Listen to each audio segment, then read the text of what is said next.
मुझे बचाओ, ये सांड मुझे मार डालेगा। क्या कोई मर्द का बच्चा है जो इस सांड को हरा सके?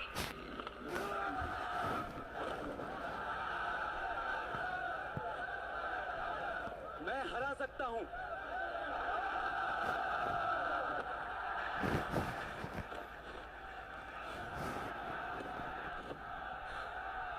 मैं इस सांड को हरा सकता हूँ। मेरी माँ बीमार है, मुझे पैसों की सख्त जरूरत है। तू इस सांड को हरा सकता है? बड़े बड़े पहलवान भाग गए। अगर तुमने उसे हरा दिया तो मैं तुम्हें 10 करोड़ रुपए भी दूंगी और तुम्हारे साथ एक रात भी गुजारूंगी। चैलेंज स्वीकार है।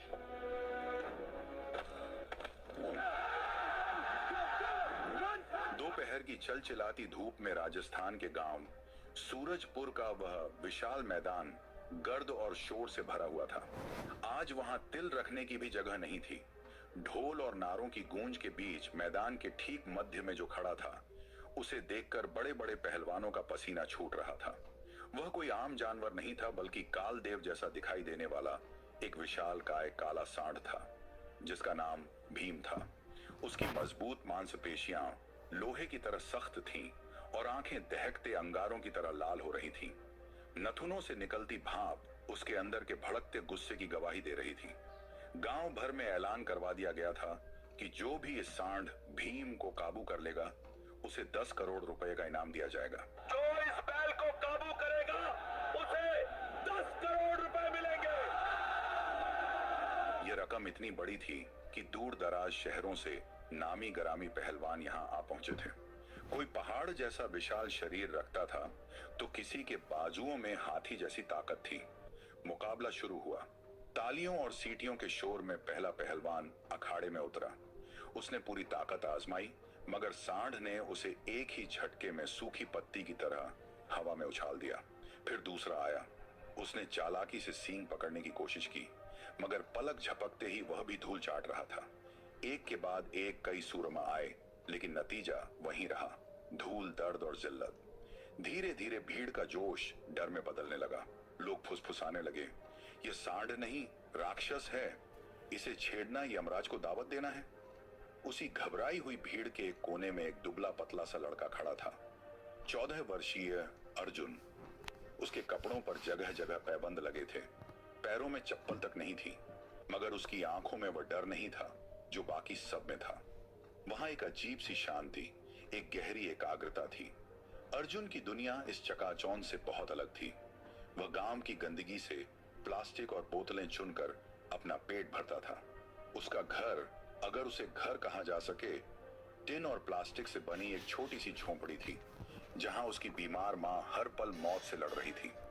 दवाइयों की कमी के कारण उनकी खांसी दिन ब दिन बढ़ती जा रही थी।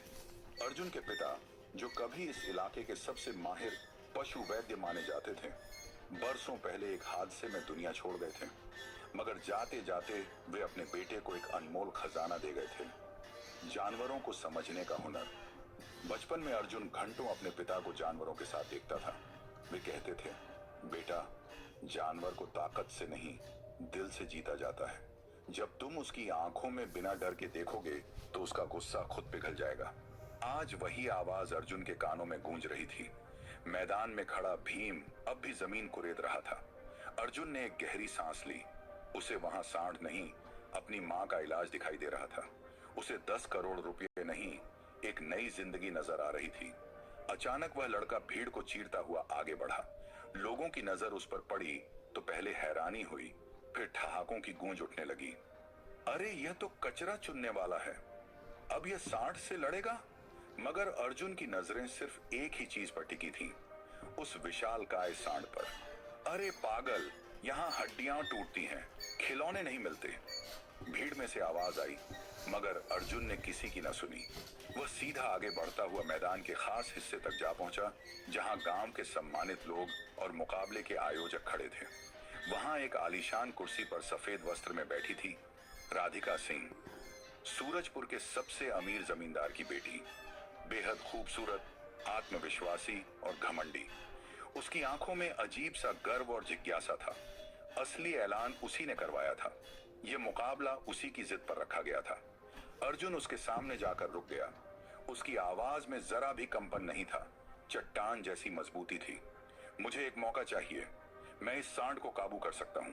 एक पल के लिए पूरा मैदान स्तब्ध हो गया, जैसे समय ठहर गया हो। फिर जोरदार ठहाके गूंज उठे। यह सांड को हरा देगा? इनाम के लालच में जान देने आया है, पागल। राधिका ने उसे ऊपर से नीचे तक देखा।